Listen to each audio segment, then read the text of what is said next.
What happens when you text your rage to the wrong number, and the man who answers refuses to let you go? Elena Brooks thought she was sending a final, angry message to her cheating boyfriend. Instead, she reached Victor Hale, a man whose calm replies felt too knowing, too close. What started as a mortifying mistake spiraled into something darker. Late-night texts became confessions. A stranger became her protector. And when violence found her doorstep, Victor didn't just intervene, he eliminated the threat entirely. Stay until the end to see how far this goes. Drop a like and comment your city so I can see where this story reaches. The rain hammered against Elena's apartment window like it had a personal grudge. She sat on her bathroom floor, mascara streaking down her face, phone clutched so tight her knuckles went white. 3 hours ago, she'd walked into Jake's apartment with takeout and found him with someone else. Not just someone, her friend Mia. On his couch. Half-dressed. She'd left without a word. Drove home shaking so hard she almost ran a red light. Now the shock had burned off, leaving only white-hot fury. Her fingers flew across the screen. I hope she was worth it. I hope every time you close your eyes you see my face and know what you threw away. I hope you choke on your excuses. We're done. Don't ever contact me again. She hit send before she could overthink it. The message delivered. 1 checkmark. 2. Elena stared at the phone, waiting for the explosion. The frantic calls. The pathetic apologies. Jake always came crawling back when he realized she was serious, but instead 3 dots appeared, then disappeared, then appeared again. Her breath caught. Finally, the response came through. I think you have the wrong number, but for what it's worth, whoever he is, he's an idiot. Elena's stomach dropped. She checked the recipient field. The number staring back wasn't Jake's. She'd been so angry, so blind with rage, she must have mistyped. 1 digit off. Oh my God, I'm so sorry. That wasn't meant for you. The reply came immediately. Don't apologize. He deserved every word. Are you all right? She blinked at the screen. Strangers didn't ask if you were all right. They said no problem and moved on with their lives. I'm fine. Just embarrassed. Don't be. We've all been there. Elena should have ended it. Thanked him politely and deleted the thread. Instead, she found herself typing again. Have you? Been there, I mean. The pause was longer this time. No. But I've watched people destroy themselves over people who weren't worth the damage. You sound like you're worth more than that. Something about those words cracked her open.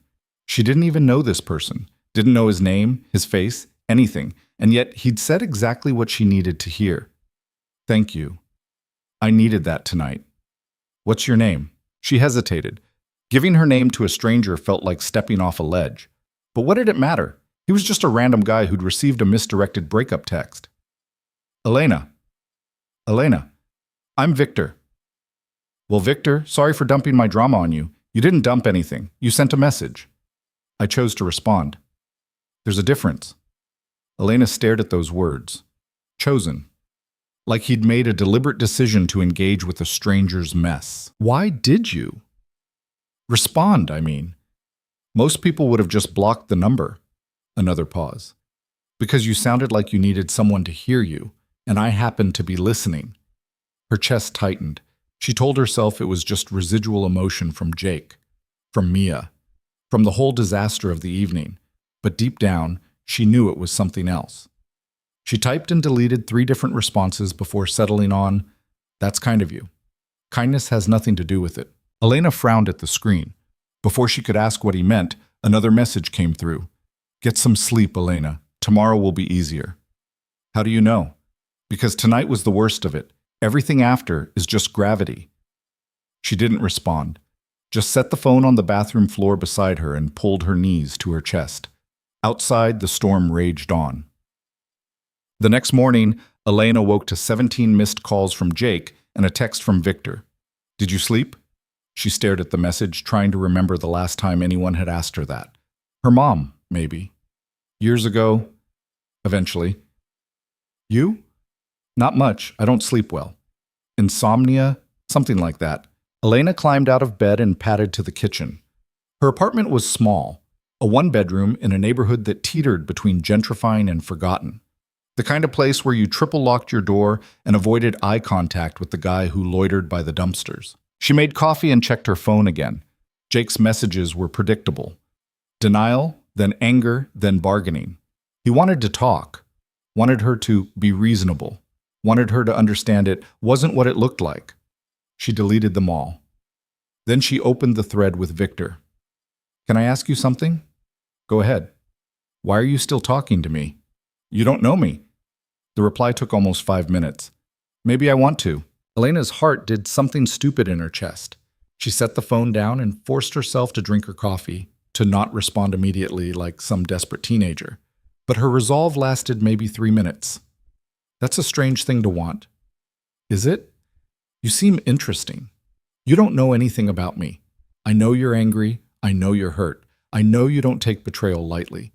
That's more than most people show on a first impression." This wasn't a first impression. This was a mistake. The best things usually are. Elena didn't know what to say to that, so she changed the subject. "What do you do, Victor?" Another long pause. "I solve problems." "That's vague. It's accurate." She smiled despite herself. "Okay, mystery man." "What kind of problems?" "The kind people don't want to deal with themselves. So you're like a fixer? A therapist?" Something like that.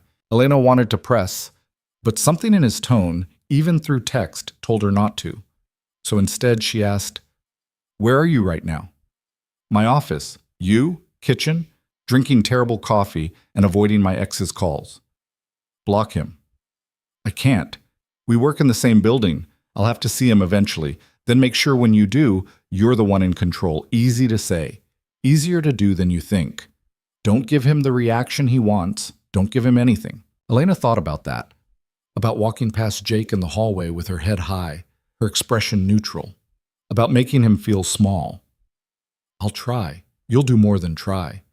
That confidence, that certainty, should have felt patronizing. Instead, it felt like a hand at her back, steadying her. They texted on and off throughout the day. Nothing deep. Just small observations, random thoughts. Victor had a dry sense of humor that caught her off guard.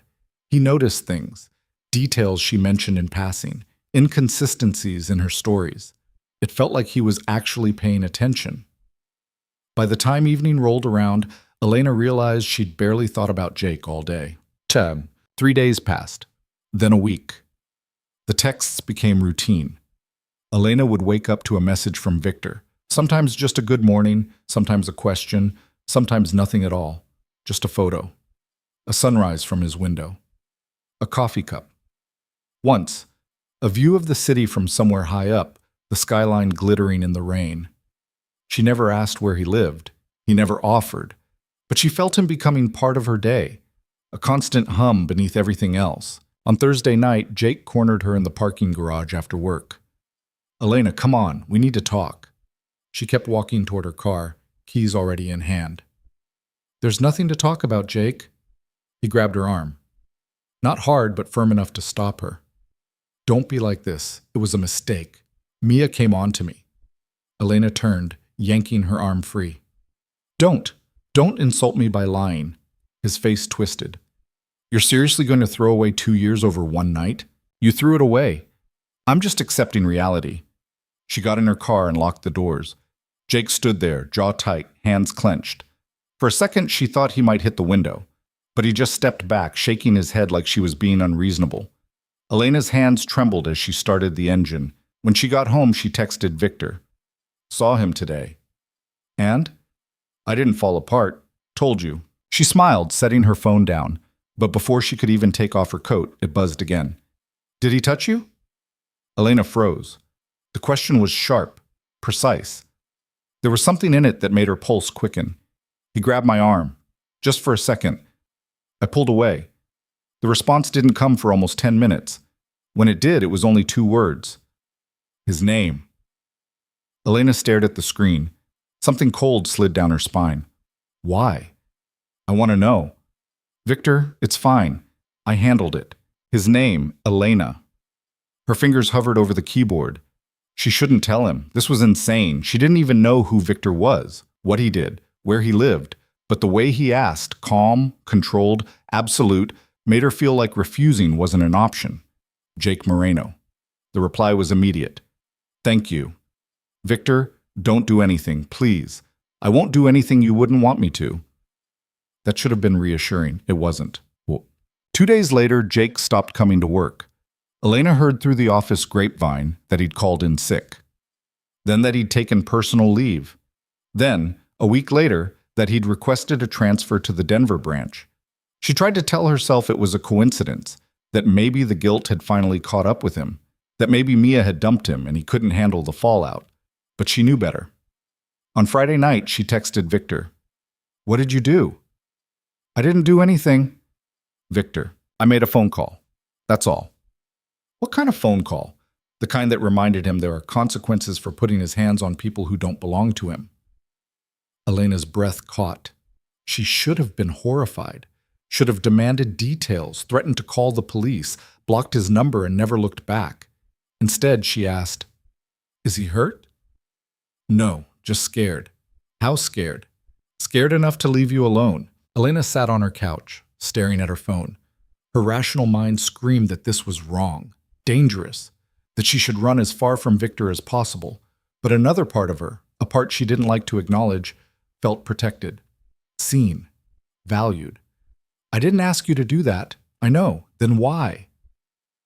The reply took a long time, because no one else was going to. After that, things shifted. The texts became longer, more personal. Victor started asking real questions, not small talk, but things that mattered. What she wanted out of life. What scared her. What kept her awake at night. Elena found herself answering honestly. More honestly than she'd ever been with Jake, maybe with anyone. And Victor reciprocated. Slowly, carefully. Like he was letting her see pieces of himself one at a time. He told her he'd grown up poor, that he'd learned early that the world didn't reward kindness, only strength. That he'd built something from nothing, but it had cost him things he couldn't get back. He never said exactly what he did, but Elena started to understand that solving problems was a euphemism, that Victor existed in spaces most people didn't even know were there. She should have been terrified. Instead, she was fascinated. One night, 3 weeks after the first text, Elena asked the question she'd been avoiding. "Do you want to meet?" The pause was agonizing. "Yes." "When?" "Tomorrow, if you're ready." "Where?" "I'll send you an address." Elena's heart hammered. This was real now. No more hiding behind screens and carefully chosen words. She'd see his face, hear his voice, know whether the connection she felt was real or just a fantasy she'd built in the dark. "Okay. Elena." "Yeah? If you change your mind, I'll understand." "I won't. You might. When you see who I really am, then I guess we'll find out tomorrow." The address came through an hour later. A restaurant downtown. Expensive. The kind of place Elena had only been to once for her college roommate's wedding reception. She spent the next day oscillating between excitement and dread. Tried on 6 different outfits. Redid her makeup twice. Told herself she was being ridiculous. But when she walked into that restaurant at 7 p.m., her hands were steady. The hostess led her to a private booth in the back. And there he was. Victor Hale. Tall. Maybe 6'2". Dark hair, graying at the temples. Sharp jaw, sharper eyes. He wore a charcoal suit that probably cost more than her rent. But it was his presence that hit her. The way he seemed to occupy space without effort, like gravity bent slightly in his direction. He stood when he saw her. A small smile touched his mouth. "Elena." His voice was exactly how she'd imagined it. Low, controlled, a little rough around the edges. "Victor." He gestured to the seat across from him. She slid in, hyper-aware of every movement, every breath. For a moment, they just looked at each other. "You're real," she said finally. "So are you." "I wasn't sure you would be. I thought maybe you were just, I don't know, a really elaborate catfish." He smiled, a real smile this time. "Would that have been better or worse?" "I honestly don't know." A waiter appeared with wine. Victor must have ordered ahead. He poured for both of them without asking if she wanted any. Normally, Elena would have bristled at the presumption, but somehow, with Victor, it felt like care, not control. "Thank you for coming," he said. "Thank you for asking." "I wasn't sure you would." "I wasn't either." She took a sip of wine. It was good, too good. "But I had to know." "Know what?" "If this—" She gestured between them. was real, or if I just invented it because I needed something to hold on to. Victor leaned back, studying her. And? Jury's still out. He laughed. It was a low, unexpected sound. Fair enough. They talked through dinner. Easy conversation, like they'd done this 100 times before. Victor was funnier in person, quicker. He asked about her job, graphic design at a mid-tier marketing firm, and seemed genuinely interested when she described her projects. But he deflected every question about his own work. "You're not going to tell me, are you?" Elena asked finally, setting down her fork. "What you actually do?" Victor's expression didn't change. "Would you believe me if I did?" "Probably not." "Then what's the point?" "The point is trust. Trust is earned, Elena, not given because someone demands it." "I'm not demanding. I'm asking." He looked at her for a long moment. Then he said, "I own a security firm. We provide protection and risk management for high-value clients." It wasn't a lie, but it wasn't the whole truth either. Elena could feel the shape of what he wasn't saying. That's vague. It's accurate. She remembered him saying that before. She also remembered Jake transferring cities overnight because of a phone call. "What did you say to him?" she asked quietly. "To Jake." Victor's jaw tightened almost imperceptibly. "I told him that if he came near you again, I'd make his life very difficult. I explained in detail what that would look like, and I made sure he understood I wasn't bluffing." "How?" "I showed him things about himself he thought were private. Made it clear that privacy is an illusion when you have the right resources." Elena's stomach twisted. "That's illegal? Unethical?" Victor's eyes were steady. "Yes, it is. Do you want me to apologize?" She should. She should stand up, walk out, block his number, and never think about him again. Instead, she said, "No." Something flickered in his expression. Surprise, maybe, or satisfaction. "Why not?" "Because he hurt me. And you made him pay for it. I should hate that. But I don't." "What do you feel?" Elena met his gaze. "Grateful. And a little scared." "Of me?" "Of what you make me want." The air between them shifted, charged. "What do I make you want?" Victor's voice had dropped, quieter now, more dangerous. "To stop pretending I'm stronger than I am. To let someone else carry the weight for once." She paused. "To stop being alone." Victor reached across the table. His hand covered hers, warm, solid, real. "You're not alone, Elena." She believed him. They left the restaurant together. Victor offered to drive her home, but Elena refused. She wasn't ready for him to see where she lived. Not yet. But she let him walk her to her car. In the parking garage, under flickering fluorescent lights, he turned to face her. "I need you to understand something," he said. "Okay." "My life isn't normal. The things I do, the people I deal with, they're not safe. If you get closer to me, you'll be exposed to that. I can protect you, but I can't promise you'll never be in danger." Elena's heart pounded. "Why are you telling me this?" "Because I want you to choose, knowing what it means. And if I choose to walk away, then I'll let you. No questions, no contact. You'll never hear from me again." She looked at him, really looked, saw the truth in his eyes, the weight he carried, the darkness he lived in. She should walk away. Every rational part of her knew it, but instead she stepped closer. "I'm not walking away, Victor." His hand came up to cup her face, gentle, reverent, like she was something precious. "You should." "I know." He kissed her, slow and deliberate, like he was memorizing the shape of her mouth. Elena's hands fisted in his jacket, pulling him closer, needing more. When they finally broke apart, both breathing hard, Victor rested his forehead against hers. "This is a mistake," he murmured. "I know," she whispered back. "I don't care." Over the next 2 weeks, Elena fell into Victor's orbit completely. He didn't ask her to, didn't demand her time or attention. But he was always there. A text in the morning, a call at lunch, dinner 3 times a week. He never came to her apartment, always picked her up outside, always brought her to places that felt like they existed in a different world. Private clubs, rooftop restaurants, galleries that weren't open to the public. Elena started to see the edges of his life. The people who nodded to him with respect and fear. The phone calls he took in other rooms, voice low and sharp. The way he never fully relaxed, even when they were alone. But he was also gentle with her, patient. When she talked about her work, her frustrations, her dreams, he listened like every word mattered. And the sex, when it finally happened, was overwhelming. Not rough, but intense. Victor touched her like he was trying to crawl inside her skin, like he needed to know every inch of her. And afterward, he held her so tightly she almost couldn't breathe. "You're mine now," he'd whispered against her hair. Elena should have bristled, should have reminded him she wasn't property, wasn't something to be owned. But instead, she'd whispered back, "I know, yes." The first sign of trouble came on a Tuesday. Elena was at work when her phone buzzed. A text from an unknown number. "Stay away from Victor Hale. This is your only warning." Her blood went cold.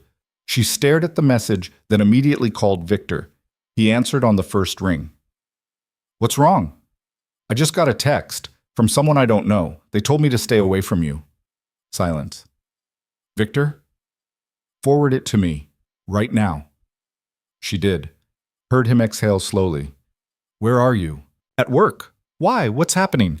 "Stay there. Don't leave the building. I'm sending someone to get you." "Victor, you're scaring me." "Good. You should be scared. I'll explain everything when you're safe." The line went dead. Elena sat frozen at her desk, heart hammering. Around her, coworkers typed and talked and laughed like the world hadn't just tilted sideways. 20 minutes later, a woman in a black suit appeared in the lobby. She walked straight to Elena's desk. "Miss Brooks?" Elena nodded mutely. "I'm here to take you somewhere secure. Mr. Hale is waiting." Elena grabbed her bag and followed without argument. The car was a black SUV with tinted windows. The woman, who never gave her name, drove in silence. Elena tried to ask questions, but got nothing but clipped non-answers. They pulled up to a building downtown, sleek, modern, anonymous. The woman led her inside, through a lobby that looked like a hotel, into an elevator that required a keycard.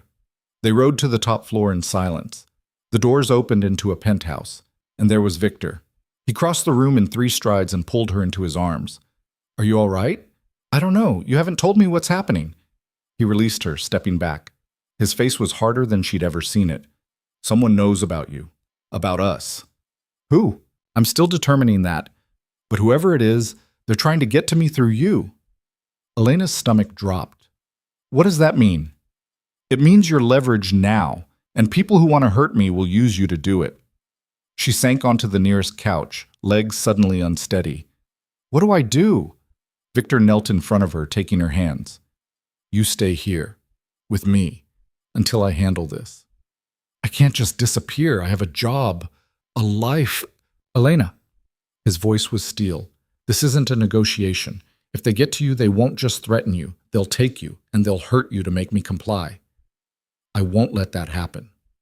Tears burned her eyes. "This is insane. This isn't...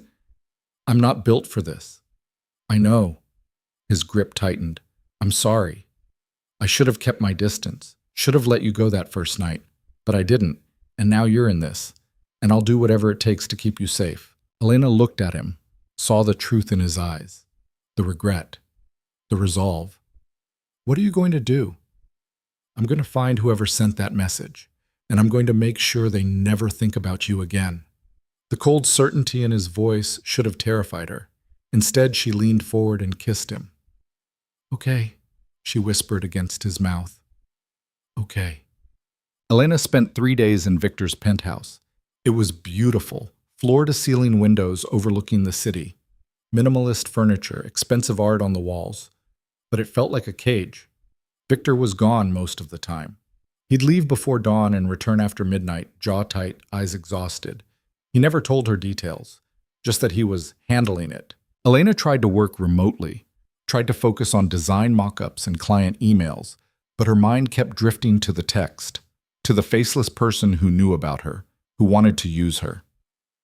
On the 3rd night, Victor came home with blood on his knuckles. Elena was curled on the couch with her laptop. She looked up when he walked in, and her breath caught. "Victor, it's not mine." He walked past her to the kitchen, running his hands under the sink. The water turned pink. Elena set her laptop aside and followed him. What happened? I found the person who sent the message. And? They won't be sending any more. Elena swallowed. Did you kill them? Victor turned off the water, drying his hands slowly. When he looked at her, his eyes were empty. No, but they'll wish I had. She should have been repulsed, should have seen a monster standing in front of her. But all she saw was a man who'd bled to keep her safe. Is it over? She asked quietly. For now. What does that mean? It means the immediate threat is handled, but there will be others. There always are. Elena stepped closer.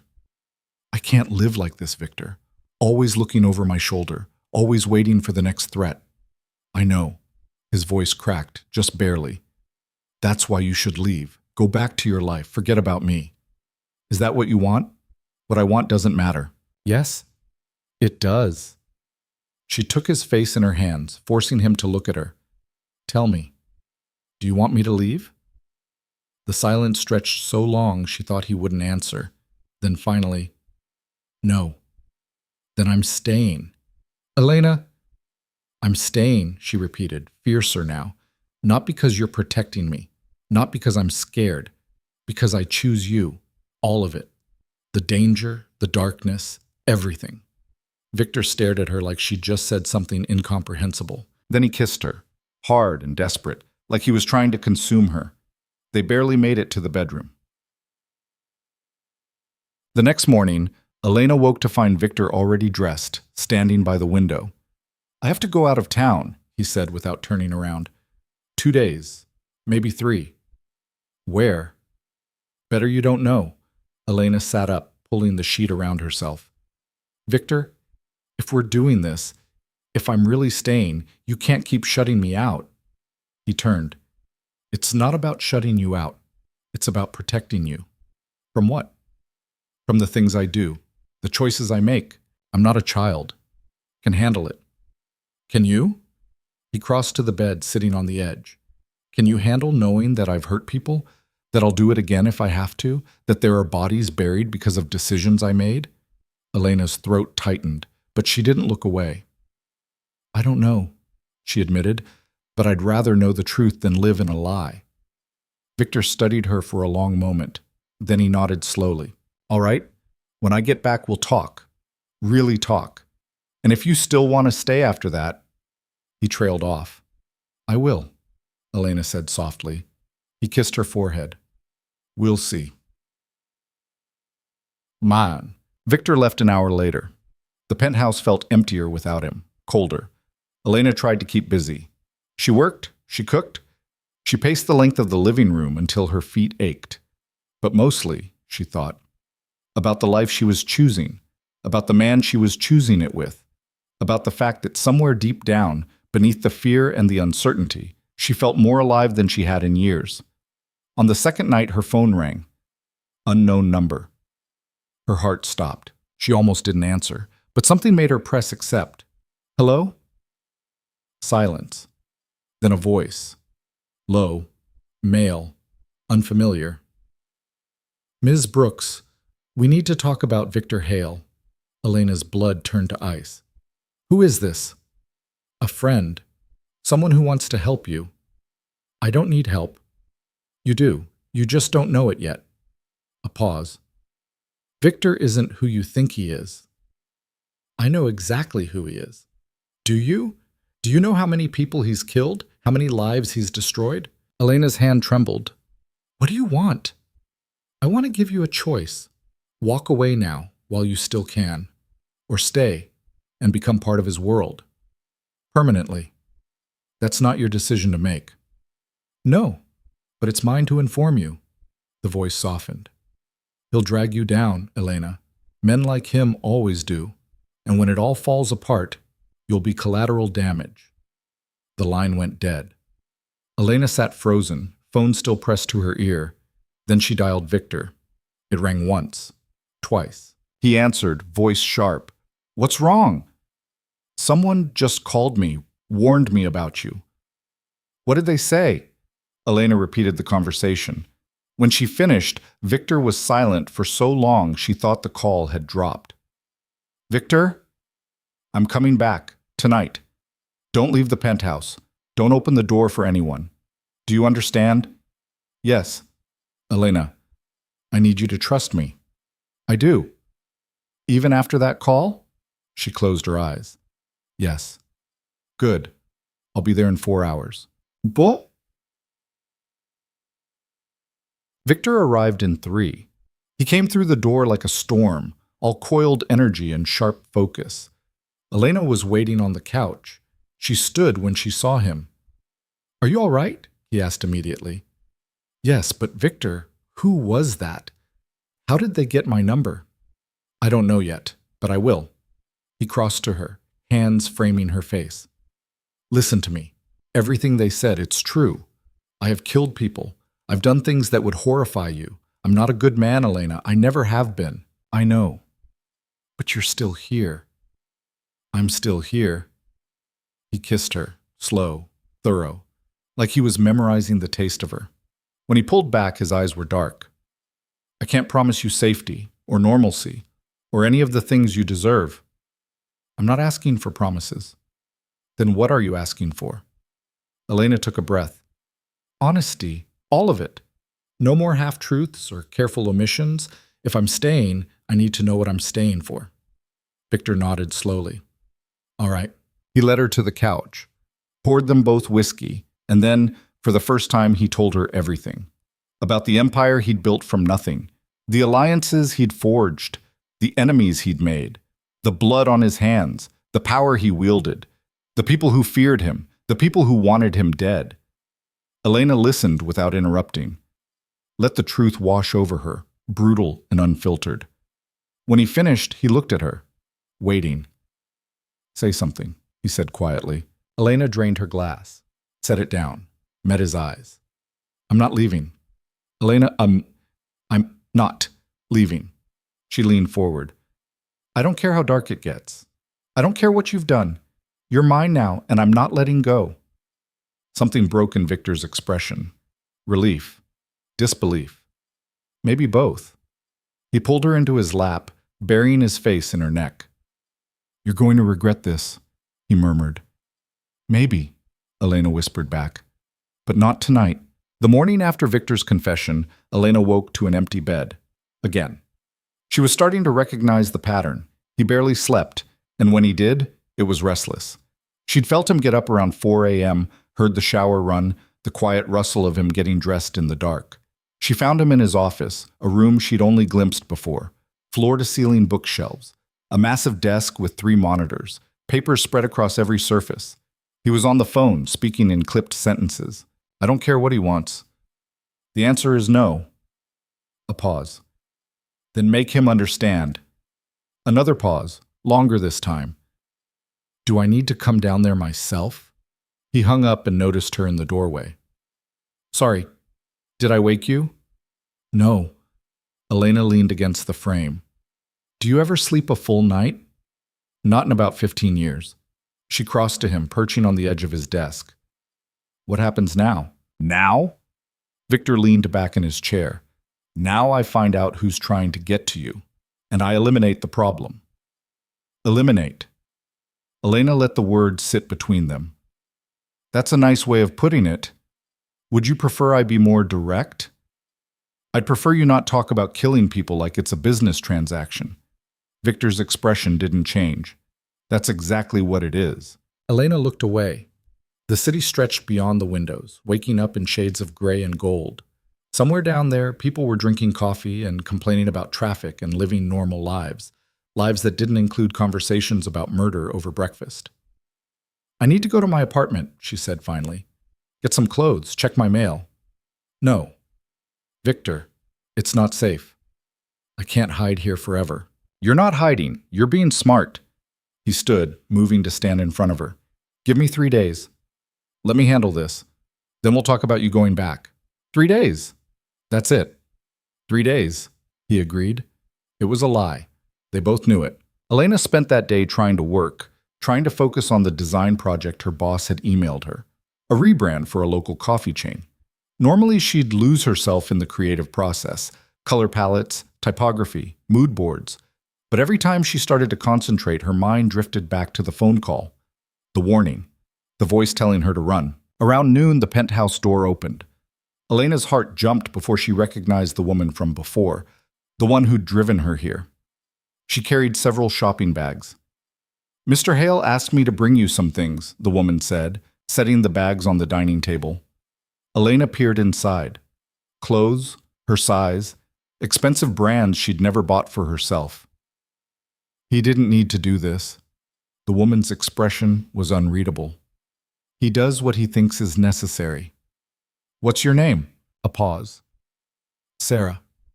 "How long have you worked for him?" 6 years. "Do you—" Elena hesitated. "Do you know what he does? Really does?" Sarah's eyes met hers, sharp and assessing. "Yes." "And you're okay with it?" "Ms. Brooks, my opinion isn't relevant. I do my job. I get paid well. That's the arrangement. But you must have thoughts about the things you've seen." Sarah picked up the empty bags, folding them with precise movements. "I've seen Mr. Hale protect people who couldn't protect themselves. I've seen him destroy people who deserved it. I've also seen him make choices I wouldn't make. But that's not my call to judge." "He kills people, Sarah." "Yes, he does." Sarah looked at her directly. "But so do soldiers, so do police officers. The only difference is who signs the order." Elena wanted to argue, wanted to point out the false equivalence, but something in Sarah's tone told her the conversation was over. After Sarah left, Elena tried on some of the clothes. Everything fit perfectly. Of course it did. Victor paid attention, probably knew her measurements better than she did by now. She caught her reflection in the bedroom mirror, designer jeans, cashmere sweater. She looked like someone else, someone who belonged in penthouses and private cars, someone who could accept this life without flinching. But underneath, she was still the girl who'd sent an angry breakup text to the wrong number. Still the girl who'd fallen for a stranger because he'd said the right words at the right time. Still the girl who had no idea what she was doing. Victor came home late again. Elena was curled on the couch with a book she wasn't reading. He looked exhausted, tie loosened, jacket slung over one shoulder. "Any progress?" she asked. "Some." He poured himself a drink. "The call came from a burner phone, untraceable. But the content tells me it's someone who knows my business, someone close enough to know about you." "How many people is that?" "Too many." He sat beside her, close enough that their shoulders touched. "I'm narrowing it down." "What happens when you find them?" Victor took a long drink. "You don't want to know." "Stop doing that. Stop protecting me from the truth." "Elena, you promised honesty, all of it." He set down his glass, turning to face her fully. "When I find them, I'm going to ask them questions. And depending on their answers, I'll either let them live or I won't." "Just like that?" "Just like that." Elena's stomach twisted. "How do you decide who lives and who doesn't?" "Depends on the threat level, on whether they're a loose end or a contained problem, on whether letting them go puts you at risk." "So I'm the variable. I'm the reason someone might die." "No." Victor's voice hardened. "They're the reason. They made the choice to come after what's mine. I'm just responding accordingly." "What's yours?" Elena repeated. "Is that what I am?" "Yes." The word was simple, absolute, no apology in it. Elena should have bristled, should have told him she wasn't property, wasn't something to be possessed. But the truth was, some part of her liked it. Liked being claimed, liked knowing someone would burn the world down to keep her safe. That realization scared her more than anything Victor had confessed. "I need air," she said, standing abruptly. "It's midnight. I don't care. I need to get out of this apartment before I lose my mind." Victor studied her. Then he stood. "Give me 10 minutes." He made a phone call, put his jacket back on. 20 minutes later, they were on the roof. Elena hadn't even known there was roof access. But Victor had keys to everything, apparently. The night air was cold, sharp enough to sting. The city sprawled below them, an ocean of lights. "Better?" he asked. "A little." Elena walked to the edge, stopping at the safety railing. "Do you ever get tired of it? The constant threats, the violence, never being able to trust anyone?" "Every day." "Then why not walk away? Because I built this. And the moment I show weakness, the moment I step back, everything I've created collapses. And a lot of people who depend on me get hurt in the process. Elena glanced at him. People depend on you? You think I just kill and intimidate? Victor leaned against the railing beside her. I employ 300 people. Legal businesses, restaurants, real estate, security consulting. Most of them have no idea what else I do. They just know they get a paycheck and benefits and a boss who doesn't screw them over. So you're a criminal with a conscience.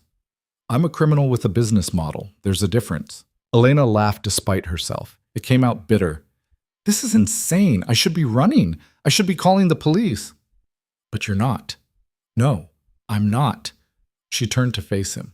What does that make me? Smart enough to know the police can't protect you, and honest enough to admit what you want. What do I want, Victor? He moved closer, backing her against the railing. Not threatening, just present, unavoidable. You want someone who sees you, who doesn't try to change you or make you smaller. You want to matter to someone, really matter, enough that they'd do terrible things to keep you safe. His hand came up to her face, thumb brushing her cheekbone. You want me. Elena's breath caught. You're arrogant. I'm right. She kissed him. Hard and angry and desperate. Because he was right. Because she hated that he was right. Because some part of her had been waiting her whole life for someone to look at her the way Victor did, like she was the only thing in the world that mattered. They stayed on the roof until the sky started to lighten, talked about nothing, about everything, about the life Elena had imagined for herself before Victor, and how distant it seemed now. I wanted to open my own design studio, she said at one point, work with small businesses, build brands from scratch, make something that mattered. You still could. In what universe? I can't even go back to my apartment. This isn't forever, Elena. Once I handle the threat, you'll have your freedom back. Will I? She looked at him. Or will there just be another threat? And another? Is this what my life is now? Hiding and waiting and hoping you come home alive? Victor didn't answer. Because there was no good answer. They both knew it. 2 days later, Victor found his leak. Elena was making coffee when he walked into the kitchen, phone pressed to his ear. Bring him to the warehouse. No, I want him alive. He hung up and looked at her. I need to go. You found them? Yes. Who is it? Someone who used to work for me. Thought he could sell information to my competitors. Didn't realize one of those pieces of information was you. Elena set down her mug. What are you going to do to him? Ask questions. Get names. Make sure this doesn't happen again. And then? Victor's expression was flat, empty. And then he won't be a problem anymore. He left without kissing her goodbye. Elena stood in the kitchen, staring at the door. She could hear her heartbeat in her ears, could feel the weight of what was about to happen pressing down on her chest. She thought about the man, whoever he was, who'd made the mistake of talking. Thought about him sitting in a warehouse somewhere, knowing Victor was coming, knowing what that meant. And she thought about the fact that she'd done nothing to stop it. Hours passed. Elena tried to work, tried to watch TV, tried to do anything but imagine what was happening in that warehouse. Her phone buzzed, a text from Victor. It's done. 2 words. That was all. Elena stared at the screen, waiting for more. For details. For reassurance that it had been quick, painless, necessary. But nothing else came. She typed and deleted 3 different responses before settling on, Are you okay? The reply came faster this time. I will be. Don't wait up. But she did. She waited on the couch, watching the door, until she heard his key in the lock. It was past 2 a.m. Victor walked in looking like he'd been through a war. His shirt was gone, just an undershirt stained with something dark. His knuckles were split. There was a cut above his eyebrow. Jesus! Elena was on her feet immediately. What happened? He fought back. It got messy. Did you... Is he... He's dead. Victor said it matter-of-factly, like he was reporting the weather. But I got what I needed first. Names, connections, everyone who knew about you. Elena's hands shook. How many? 4 others. I'm handling them tomorrow. All of them? Victor looked at her. His eyes were different, colder, like something had shut off inside him. All of them. Elena wanted to scream, wanted to tell him to stop, that this was madness, that he couldn't just kill 5 people because they knew her name.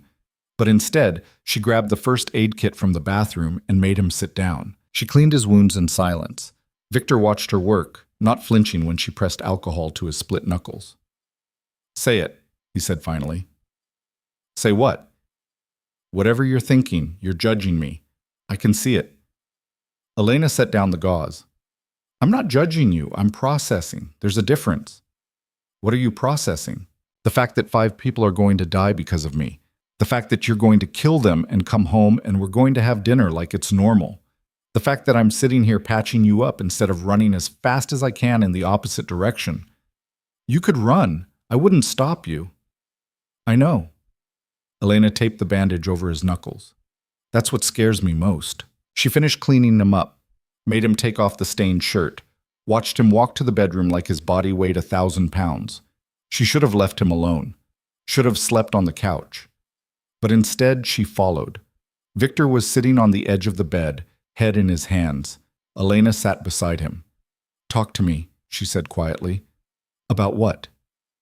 "About what it feels like. After." He was quiet for a long time. Then, "Empty. Like I left part of myself in that warehouse. It happens every time." "Then why do you keep doing it?" "Because the alternative is worse. Because if I don't, more people die. People who don't deserve it." "And he deserved it? The man tonight?" Victor looked at her. "He sold you out for $20,000. Gave your name, your address, your habits to people who wanted to hurt you. So yes, he deserved it." Elena's throat tightened. She should have felt vindicated, protected. Instead, she just felt sick. "I don't know how to be okay with this," she whispered. "You don't have to be okay with it. You just have to decide if you can live with it." That was the question, wasn't it? Could she live with loving a man who killed without hesitation? Could she wake up next to him knowing what his hands had done? She didn't have an answer, not yet. But she laid down beside him anyway, let him pull her close, felt his heartbeat against her back, steady and strong. "I'm trying," she said into the darkness. "I'm really trying." Victor's arm tightened around her. "I know." The next day, Elena made a decision. She waited until Victor left for whatever deadly errand he had planned. Then she called her boss and quit. Sent a carefully worded email about family emergencies and needing to step away. It was vague enough to be believable, specific enough that they wouldn't ask questions. Then she called her landlord and arranged to break her lease. Paid the penalty fee without blinking. It was Victor's money. He'd given her access to one of his accounts days ago, told her to use it for whatever she needed. She'd refused at first, but now practicality won out. She was burning her old life to the ground, cutting every tie, making it impossible to go back. When Victor came home that evening, she was sitting at the dining table with a glass of wine. "I quit my job," she said without preamble. Victor stopped in the doorway. "What?" "And I broke my lease, so I guess I live here now. If that's okay." He crossed to her slowly, like she might spook. "Elena, don't tell me I'm making a mistake. Don't tell me to think it through. I already did. I can't have one foot in your world and one foot in my old life. It doesn't work. So I'm choosing. I'm all in." Victor sat across from her. "This is permanent. You understand that? Once you do this, there's no going back." "I know." "And you're okay with that?" Elena met his eyes. "Ask me again in 6 months. But right now, yeah, I'm okay with it." Something shifted in his expression. Relief, maybe fear. "The others are handled. All 4. It's over." Elena's stomach clenched. "Just like that?" "Just like that." She took a long drink of wine. "Do I want to know details?" "No." "Okay." They sat in silence. Then Victor said, "I need you to learn to shoot." Elena blinked. "What?" "A gun. I need you to know how to use one, how to defend yourself if I'm not there. Victor, this is non-negotiable. If you're staying, if you're part of this, you need to be able to protect yourself." Elena wanted to argue, wanted to say she wasn't a killer, wasn't built for violence. But then she remembered the phone call, the threat, the very real possibility that someone might come for her again. "Fine," she said. "When do we start?" Tomorrow. The gun range was in a basement, private, no windows. Sarah was there, along with another man Elena didn't recognize. Victor handed her a pistol. It was heavier than she expected. "This is a Glock 19, he said. "Standard, reliable 15 rounds. Elena stared at the weapon in her hands. "I don't know if I can do this." "You can. I'll show you." He spent the next hour teaching her how to stand, how to grip, how to breathe, how to aim and squeeze, not pull, the trigger.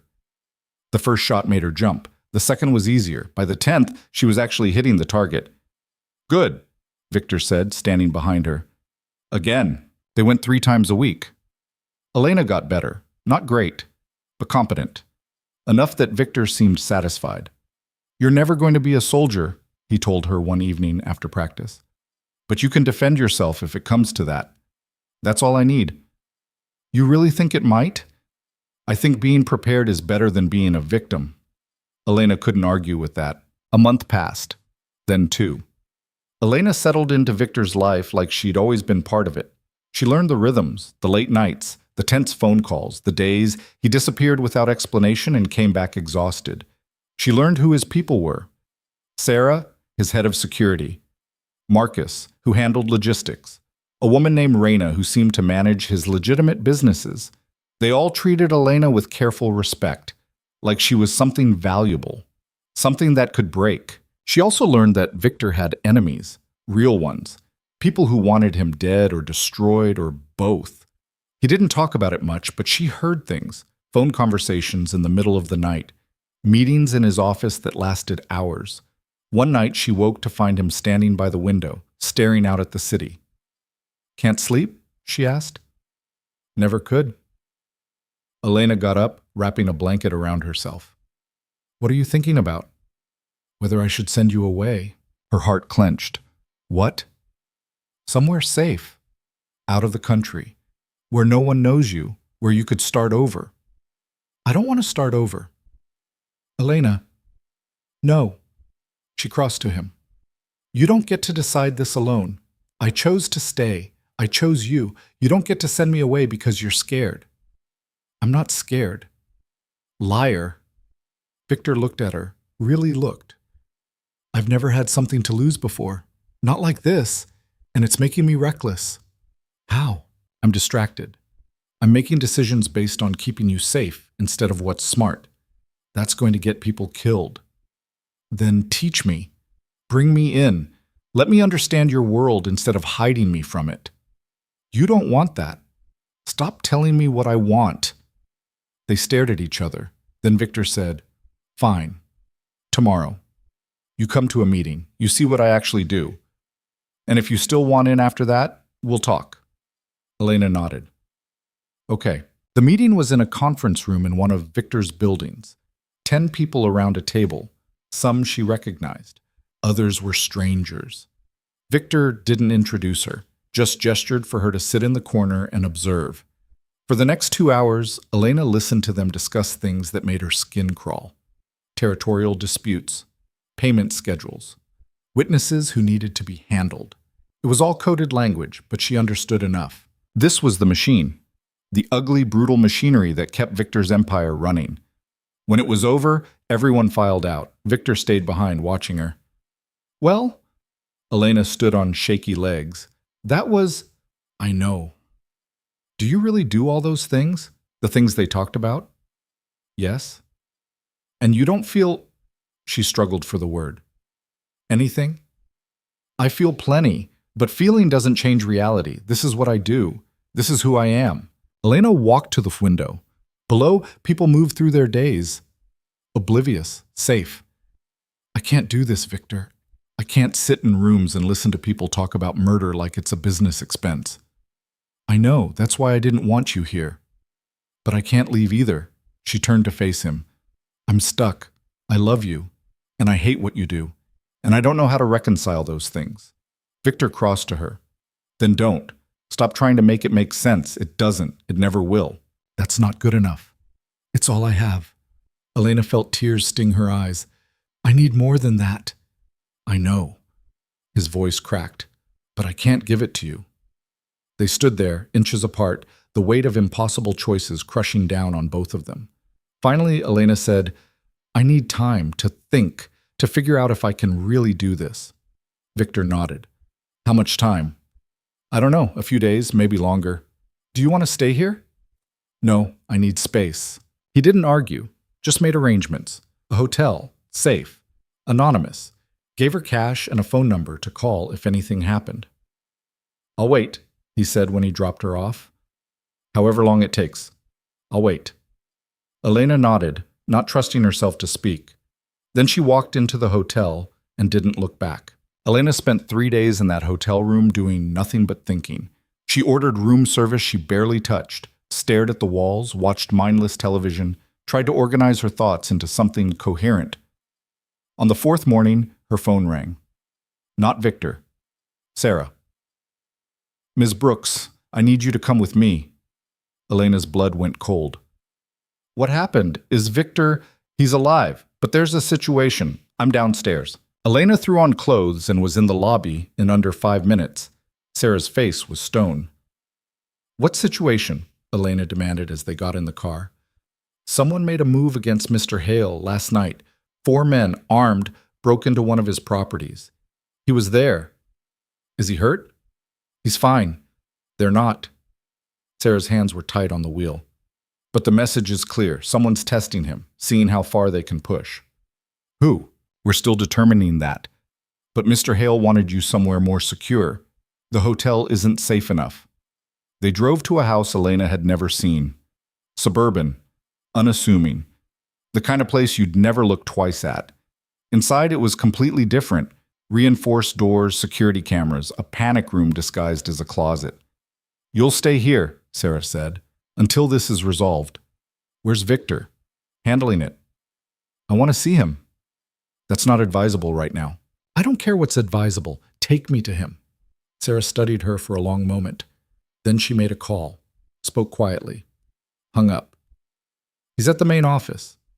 "But Ms. Brooks, you should prepare yourself. He's not in a good place right now." They drove downtown.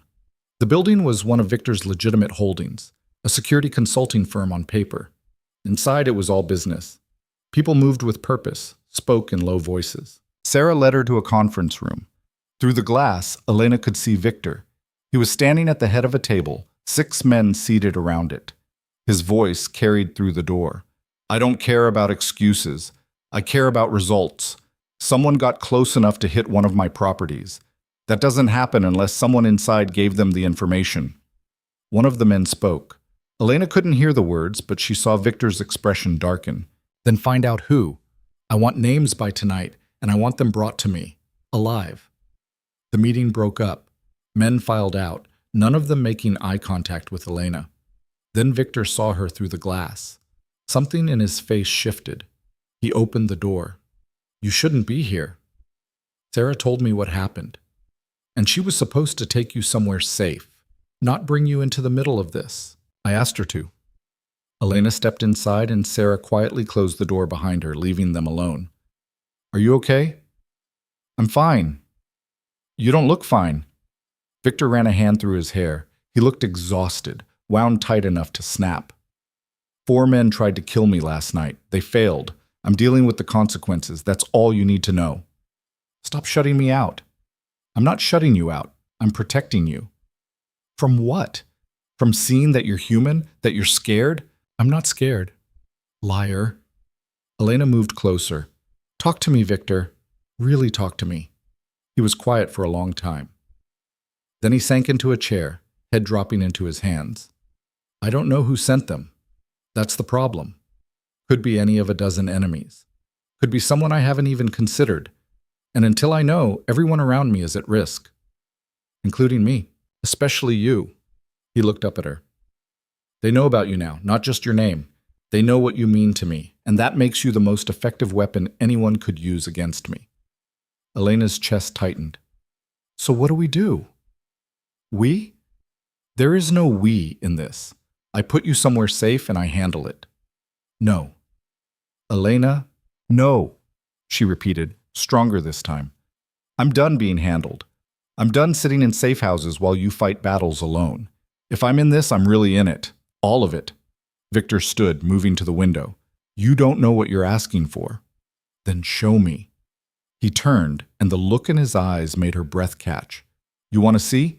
Fine, come with me. He led her down to the basement, through a door that required 3 different security checks, into a room that looked like something out of a crime show. 3 men sat zip-tied to chairs. All of them were bruised, bloody. One was missing teeth. Elena's stomach turned. These are the ones who survived last night, Victor said, his voice flat. The 4th one didn't make it. I've been questioning them for the past 6 hours. They don't know who hired them. They were contacted through intermediaries, paid in cash, given a location and a time. Why are you showing me this? Because you wanted to see. This is what handling it looks like. This is the reality you're asking to be part of. One of the men lifted his head. His eyes were swollen, nearly shut. Please, I have a family, kids. Victor walked over to him, crouched down to eye level. Then you should have thought about that before you took money to kill someone, before you put your family in the position of losing you. I didn't know who the target was. I swear, you didn't care. That's worse. Victor stood. You 3 are going to give me every detail you remember, every conversation, every meeting, every person you've ever worked with.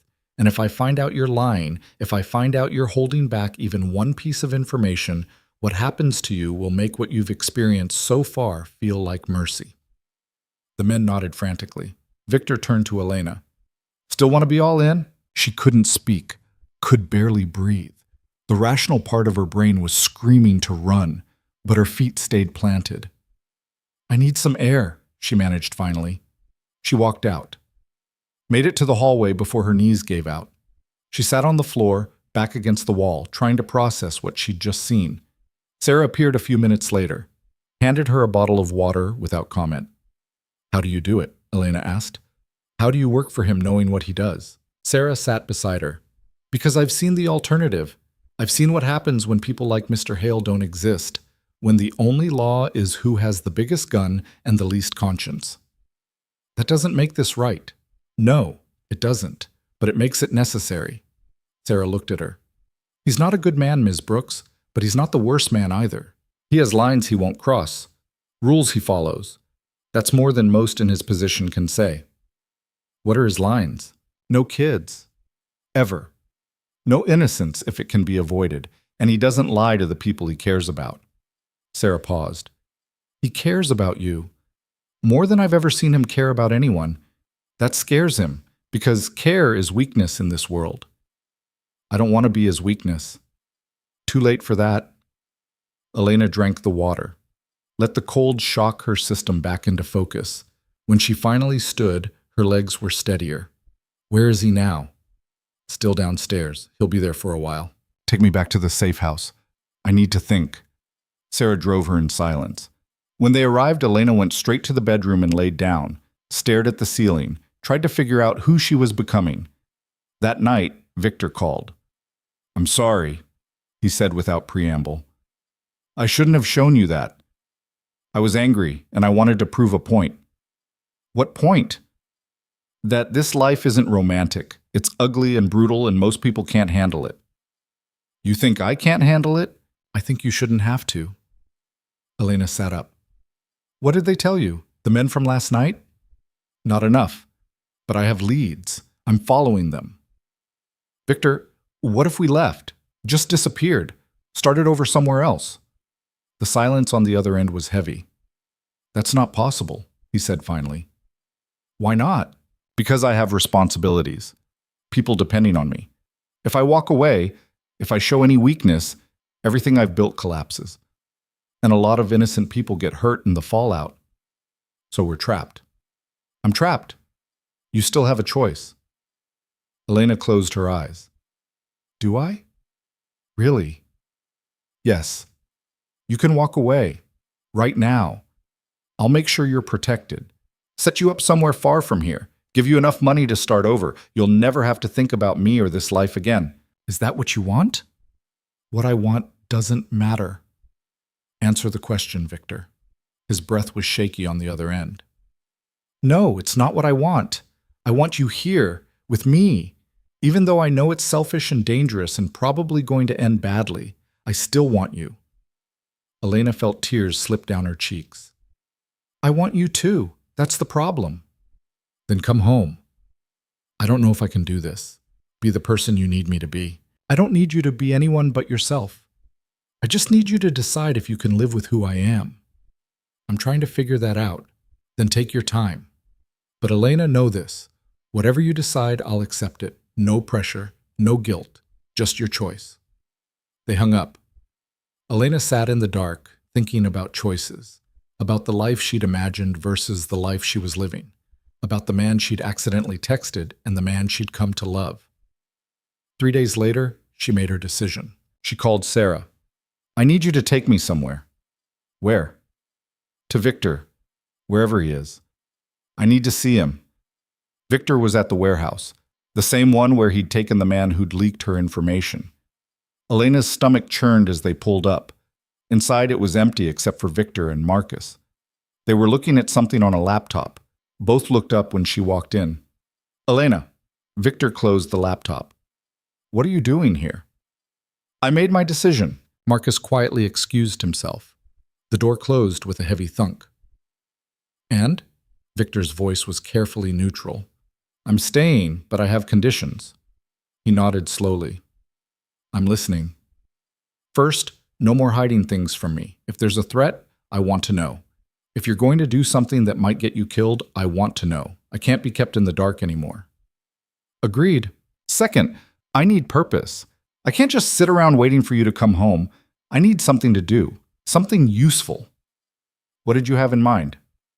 Your legitimate businesses, the ones Reina manages. I want to work on those, branding, marketing, design. Let me help build the parts of your empire that don't involve violence. Victor considered this. That could work. I'll talk to Reina. Third, and this is non-negotiable, you teach me everything. How to defend myself, how to spot threats, how to survive in your world. I won't be helpless. I can do that. And fourth, Elena took a breath. You have to promise me that when this gets too heavy, when I need to step back, you'll let me, without making me feel guilty, without making me feel like I'm abandoning you. Victor moved toward her, stopped a few feet away. I promise. That's it? Just like that? Elena, I'm not trying to trap you. I'm not trying to control you. I just want you in my life, however that looks. If that means you need space sometimes, I can live with that. She closed the distance between them, put her hands on his chest, felt his heart beating fast beneath her palms. I love you, she said. I don't want to. It would be so much easier if I didn't, but I do. Victor's hands came up to frame her face. I love you too, more than I've ever loved anything, and that terrifies me. Good, we can be terrified together. He kissed her, soft at first, then deeper, like he was trying to seal the promise into her skin. When they pulled apart, Elena said, So what happens now? Now I find whoever sent those men. I eliminate the threat, and then we figure out how to build a life together in the middle of all this chaos. Sounds impossible. Probably is, but we're going to try anyway. Yeah, we are. Over the next week, Elena settled into a new rhythm. She started working with Reina, redesigning the branding for Victor's restaurant chain. It felt good to use her skills again, to create something instead of just watching destruction. Victor kept his promise. He told her everything, about the investigation into who'd sent the hit squad, about the alliances he was shoring up, about the enemies he was watching. She didn't love hearing it, but she appreciated the honesty. He also kept his promise about training her. They went to the range twice a week.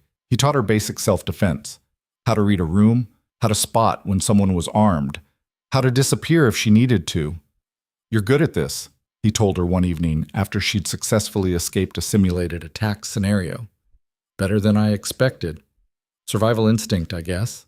It's more than that. You're adaptive, quick thinking. Those are skills you can't teach.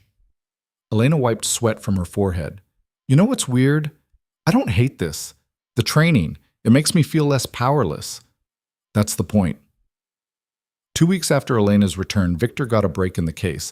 One of his informants identified the person who'd hired the hit squad, a rival operator named Dmitry Volkov. Russian, connected, dangerous. He's been trying to move into my territory for months, Victor explained over dinner. I've been pushing back. This was his way of sending a message. What message? That he's willing to escalate, that he's not afraid of me. So what do you do? Victor set down his fork. I send a message back. Elena's stomach clenched. Meaning I make it clear that coming after me has consequences, severe ones. Are you going to kill him? If it comes to that. And if it doesn't, then I find another way to neutralize the threat. But Elena, he tried to kill me. In my world, that doesn't get a warning. That gets a response. When? Tomorrow night, I'm meeting with him. Neutral territory. He thinks we're negotiating a truce.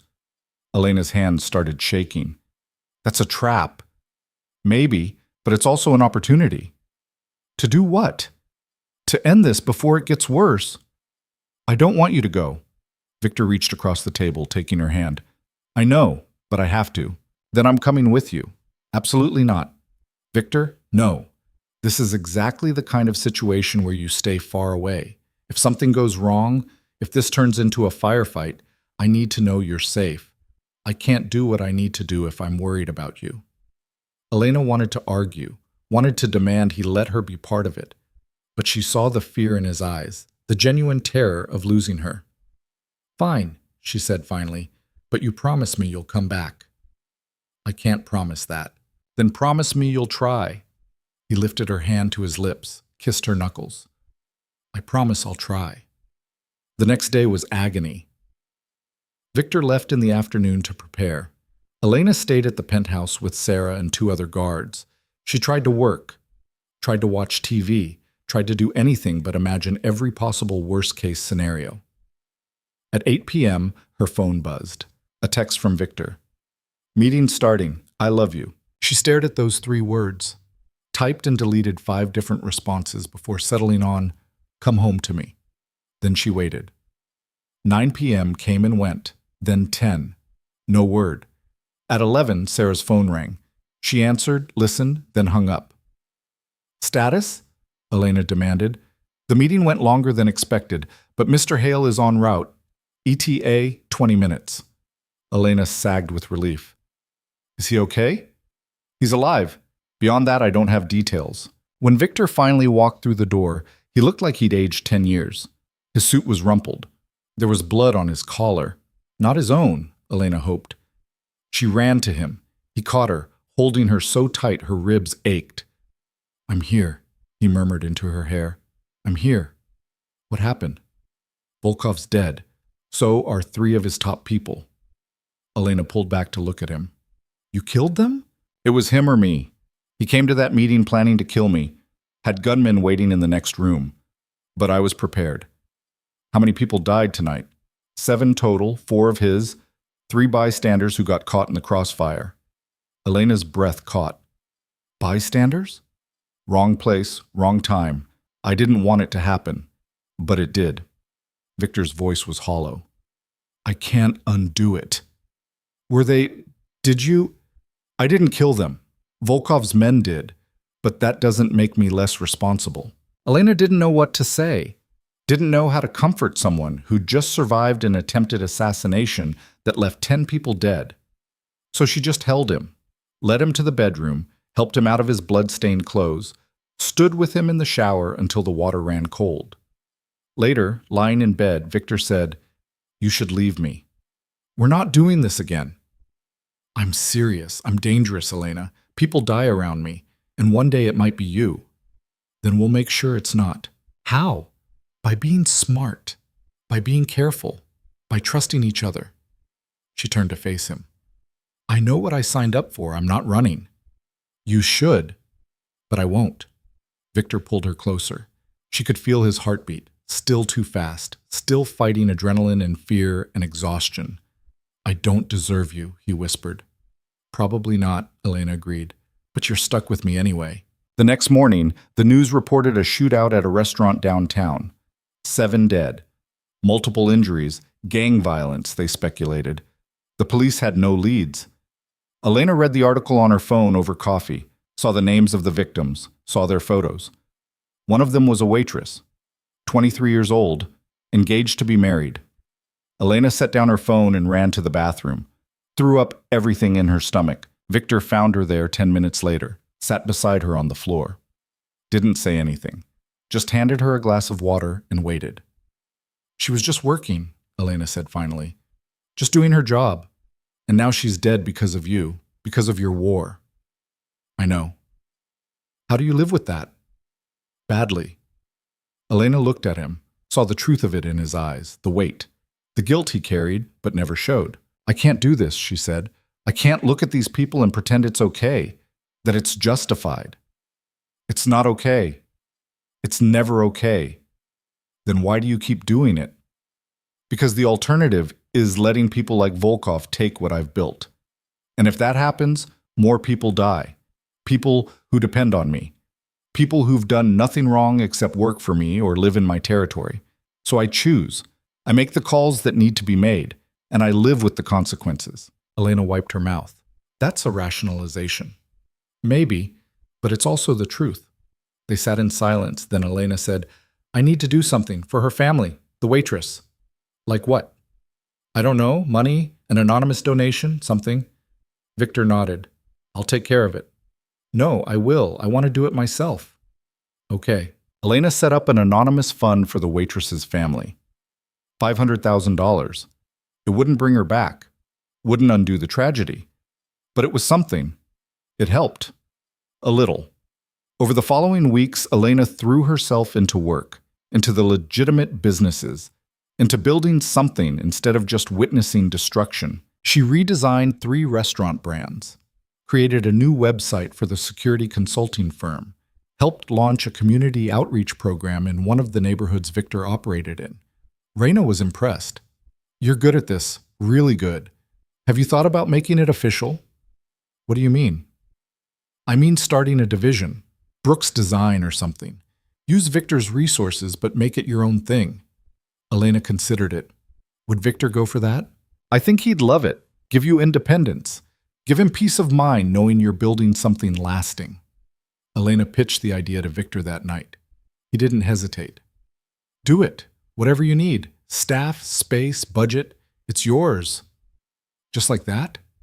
Just like that. You want autonomy, purpose. This gives you both. And it gives me something I've never had before. What? A legacy that doesn't involve violence. Elena started building her company, hired 2 designers, rented office space in one of Victor's buildings, created a portfolio of work that had nothing to do with crime or blood or power plays. It felt like breathing after being underwater, but the violence didn't stop, couldn't stop. Every few weeks something happened, a challenge from a rival, a betrayal from within, a threat that needed to be eliminated. Victor handled it, quietly, efficiently. He came home tired and sometimes bloody, but always alive, and Elena learned to live with it. Learned to separate the man she loved from the things he did. Learned to build walls in her mind between Victor in their bed and Victor in the warehouse. It wasn't healthy. She knew that. But it was survival. One night, 3 months after the Volkov incident, they were having dinner when Victor said, I'm buying a house. Elena looked up from her plate. What? A house. Outside the city. Private. Secure. Somewhere we can go when we need to get away from all this. Why? Because you need space. Because I need to know there's a place that's just ours. No business, no meetings, no reminders. He paused. Because I want to build something with you that isn't just surviving. Elena felt tears prick her eyes. Okay. Okay? Yeah, let's buy a house. They found a place 2 weeks later. An hour outside the city. 10 acres. Mountains in the distance. It was beautiful and quiet and felt like a different world. They spent weekends there. Victor taught Elena to cook, badly. They hiked, watched sunsets, pretended, just for a little while, that they were normal people living normal lives. And in those moments, Elena could almost forget, almost believe that this could work, that love could exist in the spaces between the darkness.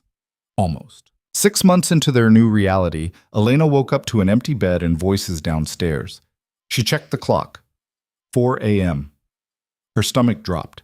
She grabbed the gun Victor had given her from the nightstand drawer and moved quietly to the door. The voices grew clearer as she crept down the hallway. Can't keep doing this, you know that. That was Marcus. I know what I'm doing. Victor's voice. Tight, controlled. Do you? Because from where I'm standing, you're making decisions based on her, not on what's smart for the business. Elena froze at the top of the stairs. My decisions are my own, Victor said. Are they? You turned down the Castellano deal, would have expanded our territory by 30%, but you said no because it meant more exposure, more risk. The Castellanos are unstable. Working with them is suicide. Or working with them is smart business, and you're too worried about your girlfriend to see it. The sound of something slamming, a hand on a table, maybe. Watch yourself, Marcus. Someone has to say it. She's made you soft. You're pulling back when you should be pushing forward. Your enemies see it. They're circling. Then let them circle. I'm not expanding into territory that'll get my people killed. Since when do you care about that? Silence. Long and heavy. Then Victor spoke, and his voice was different, quieter, dangerous. Since I found something worth protecting more than an empire. Elena's chest tightened. That's exactly my point, Marcus said. You can't have both. You can't be who you are and have her. Not safely.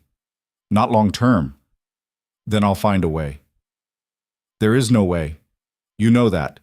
Eventually someone will get to her, and what will you do then? Elena didn't wait to hear the answer. She went back to the bedroom, put the gun away, and climbed into bed. When Victor came up 20 minutes later, she pretended to be asleep. He slid in beside her, careful not to wake her. His arm came around her waist. She could feel the tension in his body. I know you're awake, he murmured after a minute. Elena turned to face him. How long were you going to let me pretend? As long as you needed. His hand found her face in the darkness. You heard. Most of it. Marcus is wrong. Is he? Victor was quiet. Then, I don't know anymore. Elena sat up, turning on the bedside lamp. Talk to me. He ran both hands through his hair.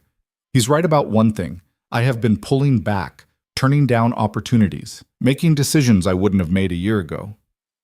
Because of me. Because I have something to lose now. And that changes everything. So what do we do? Victor looked at her, really looked. I've been thinking about that. A lot, actually. And? And I think I need to step back. Not from you, from the business. Start transitioning control to people I trust. Reina for the legitimate side, Marcus for the rest. Take a smaller role, less visible, less vulnerable. Elena's heart stuttered. You'd do that? I'd try. It wouldn't be overnight, would take a year, maybe 2, to do it right.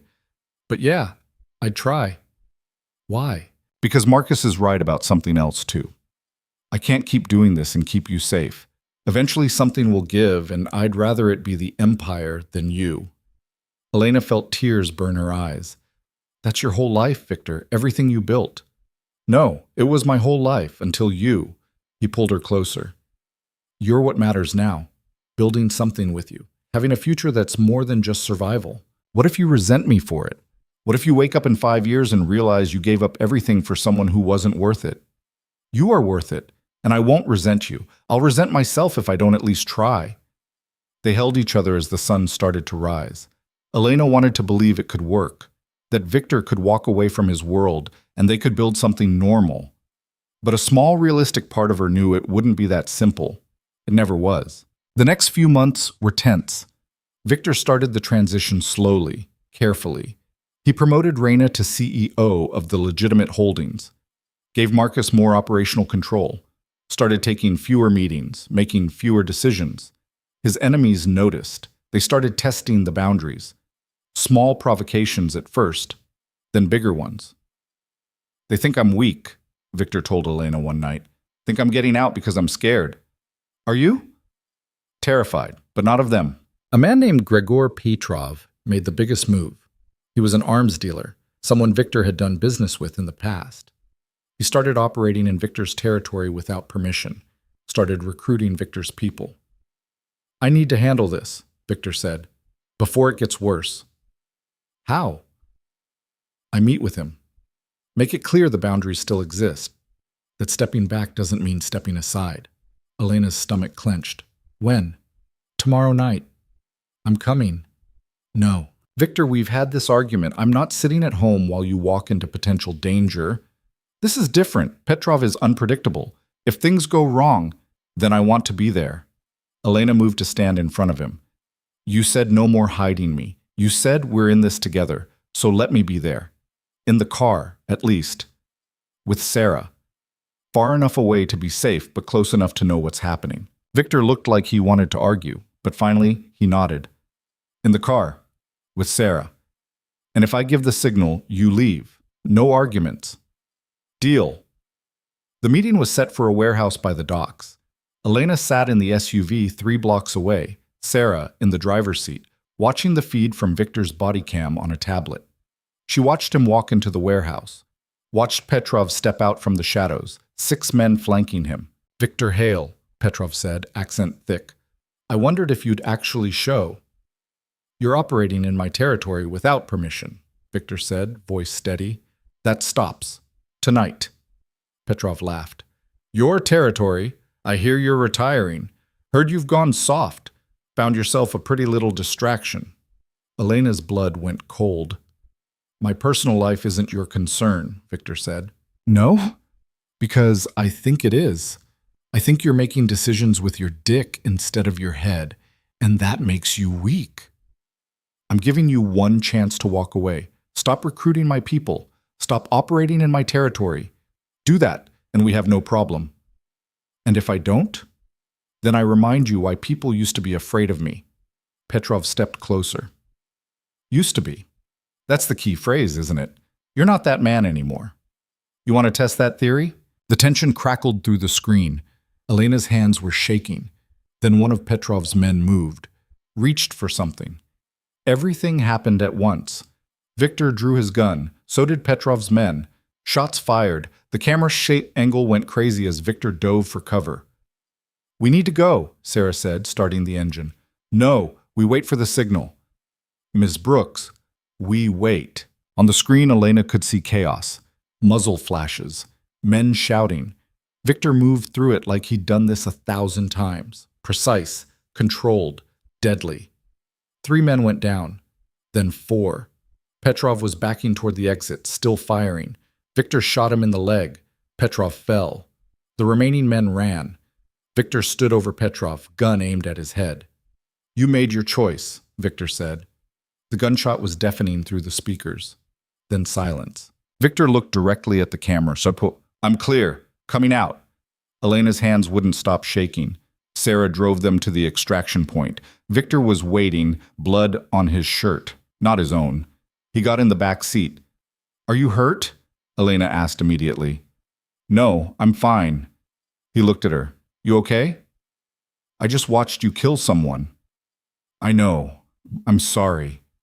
Don't apologize for surviving. Elena took a shaky breath. Is it over? With Petrov? Yes. But his people will want revenge. This isn't done. He was right. Over the next week, 3 attempts were made on Victor's life. All failed, but the message was clear. Petrov's organization wanted blood. I can't keep doing this, Victor said one night. They were at the house outside the city, the one place that still felt safe. I'm trying to step back and they keep pulling me in. So what do we do? I end it. Completely. I go to the heads of every organization I deal with, make it clear I'm out. That my territory is being absorbed by Marcus and Reyna, that I'm no longer a player. Will they accept that? Some will, some won't. But the ones who won't, I'll have to handle before I can walk away. How many? 4, maybe 5. Elena felt sick. You mean kill? I mean neutralize, whatever form that takes. Victor turned to her. I know what I'm asking you to accept. I know this isn't what you signed up for. I signed up for you, all of you. Even this part? I don't like it. I'll never like it, but I understand it. She took his hand. Do what you need to do. End this, and then we start over, for real this time. It took 3 weeks. 3 weeks of meetings and negotiations, and yes, violence. Elena didn't ask for details, didn't want to know. But she saw the toll it took on Victor, saw him getting quieter, more withdrawn, saw the darkness eating at him.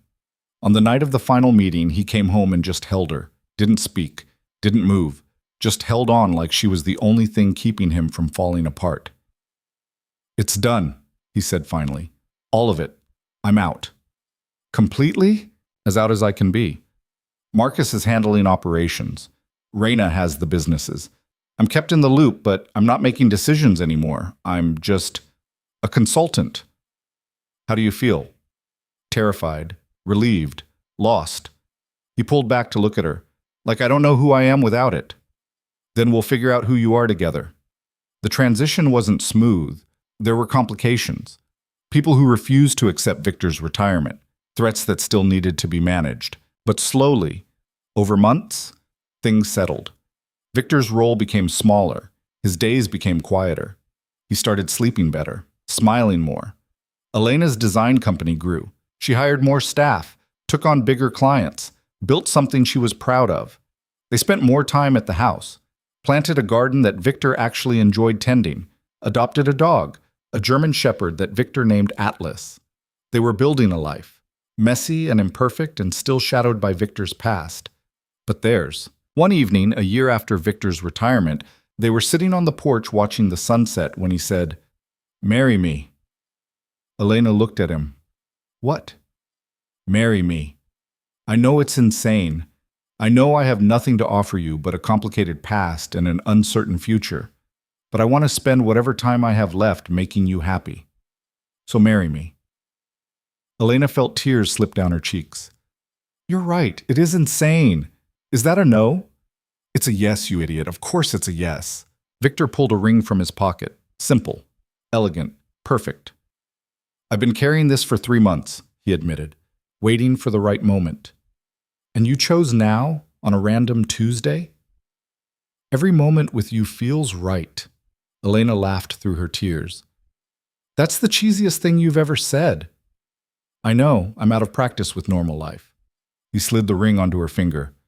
"But I'm willing to learn." They got married 2 months later. Small ceremony.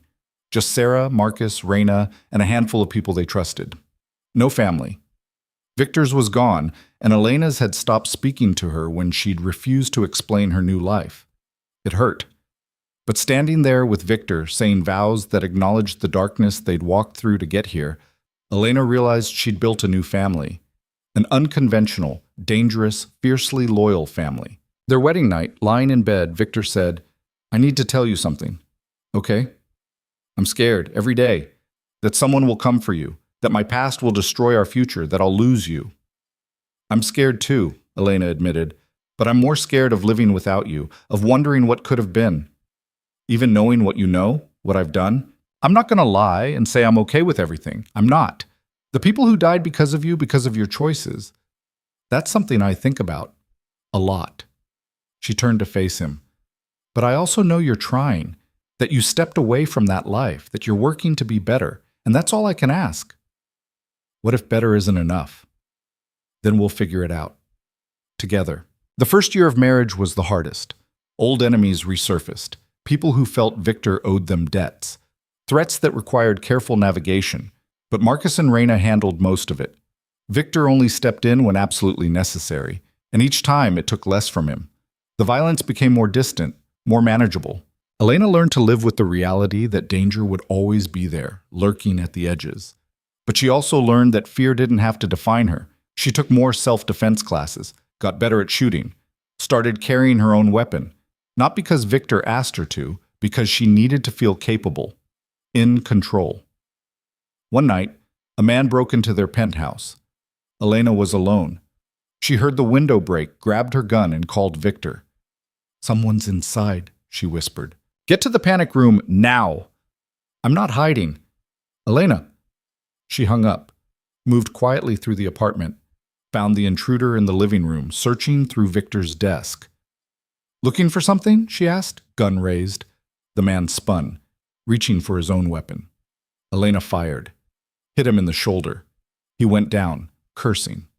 By the time Victor and his security team arrived, Elena had the man zip-tied and sitting on the floor, bleeding but alive. Victor looked at her, then at the man, then back at her. "You okay?" he asked. "Yeah, I'm okay." Sarah and Marcus took the intruder away. Victor pulled Elena into his arms. "You could have hidden," he said. "I could have, but this is my home too. I'm done running." I noticed. "Are you mad?" "No, I'm proud and slightly terrified, but mostly proud." They learned that the intruder had been sent by someone Victor had crossed years ago, someone who'd just gotten out of prison and wanted revenge. Victor handled it. Elena didn't ask how, just knew that 3 days later the threat was gone. 2 years into their marriage, Elena got pregnant.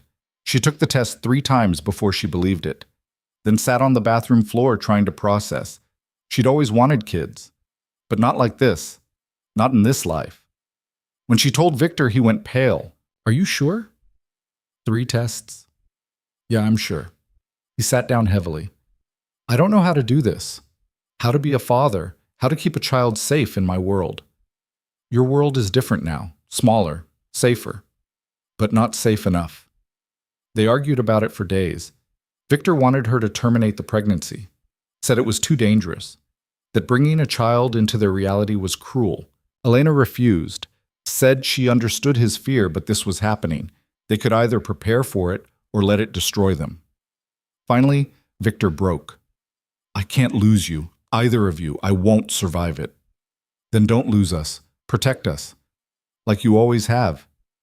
He held her while she cried, made promises he wasn't sure he could keep, but promised anyway. The pregnancy was complicated. Elena was sick constantly, stressed about every small thing. Victor became even more paranoid, increasing security, limiting her movements. They fought about it, about control, about trust, about whether love was enough to overcome the reality they lived in. Sarah stepped in one day after a particularly bad fight. "You're both spiraling," she told them. "You need to decide if you're partners or adversaries, because this baby needs parents who are on the same team." It was the wake-up call they needed. Victor backed off on the security restrictions. Elena included him more in decisions. They found a middle ground. Their daughter was born on a rainy Tuesday in October. 6 pounds, 2 ounces. Dark hair like Victor's. Elena's eyes. They named her Sophia. It meant wisdom. They figured she'd need plenty of it. Holding her for the first time, Victor cried, I don't know how to do this." "None of us do," Elena said. "We just figure it out." The first few months were chaos. Sleepless nights, constant worry, but also moments of perfect clarity. Victor holding Sophia at 3 a.m., singing off-key lullabies. Elena watching them together and realizing this was what she'd been fighting for. This imperfect, complicated, beautiful life. When Sophia was 6 months old, the final threat came. A man named Alexei Romanov, someone Victor had destroyed years ago. He'd rebuilt his operation and wanted revenge. And he knew about Sophia. The threat came via email. Photos of their daughter at the park with Elena, at the pediatrician, sleeping in her crib. Someone had been watching them for months. Elena's hand shook as she looked at the photos. How did they get these? Victor was already on the phone. "I don't know, but I'm going to find out." He mobilized everything. Sarah, Marcus, every resource he had. Within 48 hours, they'd identified the surveillance team, tracked them back to Romanov. "He wants a meeting," Marcus reported. "Says he'll leave you alone if you meet with him, face to face." "It's a trap," Sarah said. "Of course it is." Victor looked at Elena. "But I have to go anyway." "No." Elena's voice was steel. "We end this differently." "How?" "We don't give him what he wants. We don't meet on his terms. We go to the police." Victor stared at her. "What?" "You have evidence. Photos. Surveillance footage. Romanov's threatening a child. Even with your past, even with everything you've done, that's something the police will act on." "Elena, if I go to the police, they'll investigate me. Everything will come out." "Maybe. Or maybe they'll just want to close a case, get a dangerous man off the streets. Either way, we're not handling this your way anymore. We're handling it the legal way." For Sophia, it was the hardest thing Victor had ever done. Walking into a police station, handing over evidence, admitting he'd been threatened. The detective who took the case was sharp, looked at Victor like he knew exactly who he was dealing with, but he took the evidence, started an investigation. 2 weeks later, Romanov was arrested, charged with stalking, harassment, conspiracy to commit kidnapping. The evidence was overwhelming. At trial, Victor had to testify, had to sit in a courtroom and answer questions about his past. The prosecutor tried to use it against him, paint him as someone who deserved what Romanov had planned. But Elena took the stand too, talked about being a mother, about the fear of seeing photos of your child taken by strangers, about wanting to protect your family. The jury convicted Romanov, 20 years, no parole. Walking out of the courthouse, Victor took Elena's hand. You saved us. We saved us. That night, holding Sofia while she slept, Elena thought about the journey, the wrong number text that had started everything, the choices she'd made, the life she'd built. It wasn't perfect, would never be perfect. Victor's past still shadowed them. People still whispered, still judged, still wondered why she'd stayed with a man like him. But she knew the answer, because he'd seen her when no one else did, because he'd fought for her when it would have been easier to let go. Because underneath the violence and the darkness, there was a man trying to be better, and that effort mattered. What are you thinking about? Victor asked, coming into the nursery. How far we've come. How much has changed. Any regrets? Elena looked at him. Really looked. Saw the gray in his hair, the scars on his hands, the weariness in his eyes, but also the love, the fierce, protective, all-consuming love. No, she said. No regrets. Years later, when Sofia was 5 and asked how her parents met, Elena told her a simplified version, that they'd started talking by accident, that sometimes the best things in life happen when you least expect them. She didn't tell her about the violence, about the fear, about the people who died along the way. That would come later. When Sofia was old enough to understand that good people could make bad choices, that love didn't erase darkness, but it could coexist with it. Victor retired completely when Sofia started school, sold his remaining interests, cut all ties to his old life. They moved to the house full-time, lived quietly. Sometimes late at night, Elena would see him standing at the window, staring out at nothing, and she'd know he was remembering, processing, carrying the weight of everything he'd done. She'd go to him, put her arms around him, remind him that the past was the past, that what mattered was now, was the family they'd built, the life they were living. Do you think I'll ever stop seeing their faces? He asked once. No, Elena said honestly, but maybe you'll see ours more. And that became the truth they lived with. The past didn't disappear. It didn't get erased or forgiven or forgotten. But it became smaller, less consuming, a chapter in a longer story. On their 10th anniversary, Victor took Elena back to the restaurant where they'd first met. The booth in the back was still there. I remember being terrified, he admitted, thinking you'd see who I really was and run. I saw, Elena said. I just chose to stay anyway. Why? Best because you made me feel less alone, because you fought for me when no one else would, because underneath everything else, you were trying to be good, and that mattered. I'm still trying. I know. That's why I love you. They'd built something impossible, a life carved out of darkness, a love that shouldn't have survived but did, not because it was easy, not because it was right, but because they'd chosen it, every day. Through every threat and every fear and every moment of doubt. And in the end, that choice was enough. Sofia grew up knowing her parents had a complicated past, knowing her father had done things he wasn't proud of, but she also knew he'd walked away, that he'd chosen family over power, that he'd spent every day trying to be the person she deserved. And Elena taught her the most important lesson she'd learned, that people are more than their worst moments, that redemption isn't about erasing the past, but about building a different future. That love in the darkness is still love.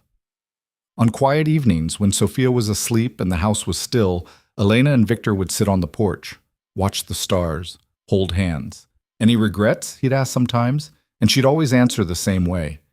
Not about you, never about you, because that was the truth. The messy, complicated, imperfect truth. She'd sent a message to the wrong number and found the right person. Had walked into darkness and found her way home. Had chosen love when logic said to run. And she'd do it again, every time, in every lifetime. Because some mistakes are worth making, some risks are worth taking, and some loves are worth fighting for, no matter the cost.